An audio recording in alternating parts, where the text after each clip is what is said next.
Barack Obama's legacy: black and a failure.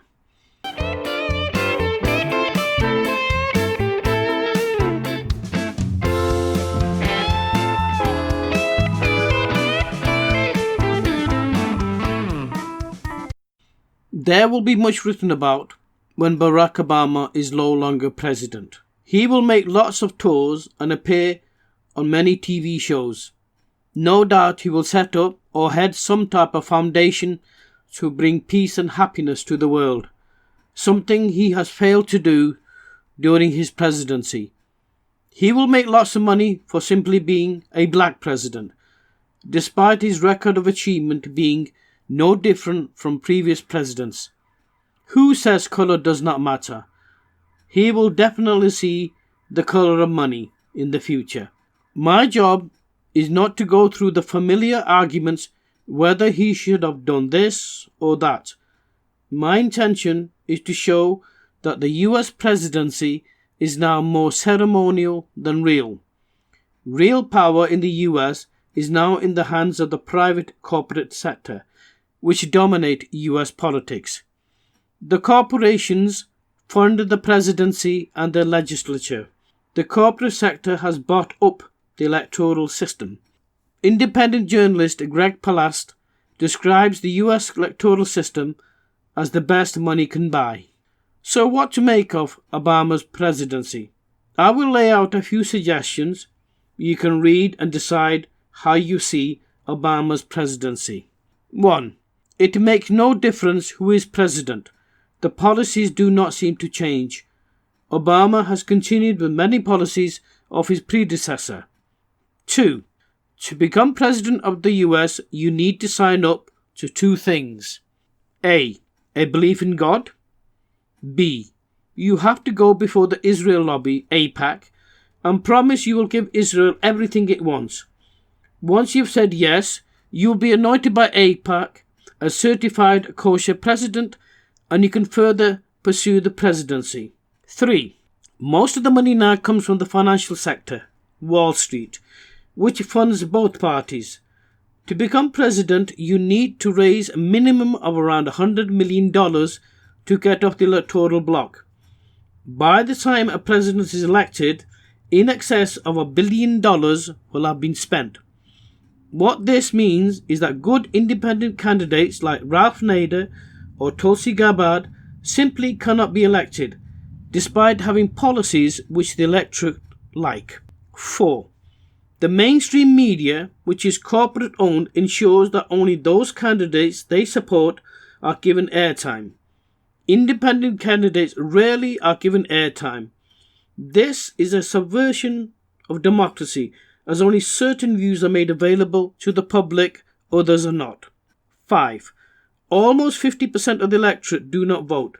Polls show they do not believe their vote will make any difference, as both parties have similar agendas. So the people who do not vote are the largest voting bloc. 6. Since democracy does not work in the US, the question must be asked why the US insists on other countries having the same system, which obviously does not work in the US. 7. Why is the US bombing poor defenseless countries in the name of bringing democracy and human rights? As one of the world's leading public intellectuals, Francis Fukuyama has made it clear in a speech on democracy that the US has not been able to force democracy on a country that does not want it. You will continue to be one of the world's biggest CO2 producers and try to minimize the impact this has on the world by using dodgy statistics. You will continue your war on the poor in the US by giving tax handouts to the rich, known as corporate welfare, and cut social provisions for the needy in society. In America, this is known as socialism for the rich and capitalism for the poor.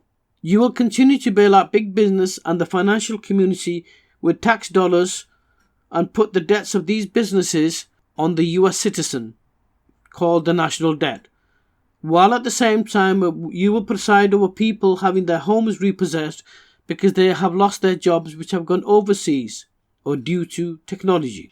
You will continue to preside over the stagnant and declining wages for the last 30 years, with the good, well-paying jobs for graduates disappearing, while personal and private and public debt continues to rise, lowering the US living standards by the day. You will continue to fund the world's largest military in the world and spend billions, which will be the same as the rest of the world put together, all in the name of defending the free world from threats which no longer exist. You will continue with a foreign policy which has made the US the world's most hated and a pariah status which no other country comes close to matching. You will ask yourself why the US is so hated, yet never questioning that interference in the affairs of other countries does not lead to good outcomes. This lesson never seems to be learned by any US president. Mental health issues or learning difficulties in the State Department, possible reasons. You will achieve all of the above without knowing anything. A remarkable achievement. So the US presidency is available to any US citizen. No experience or intelligence necessary. Just make sure you have your corporate sponsors. God bless America, the land of the free and the brave and the stupid, where anyone can make it to the bottom of the social ladder.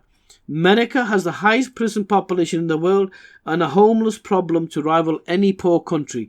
Shocking for the richest country in the world. Kind regards, Tiger Moto.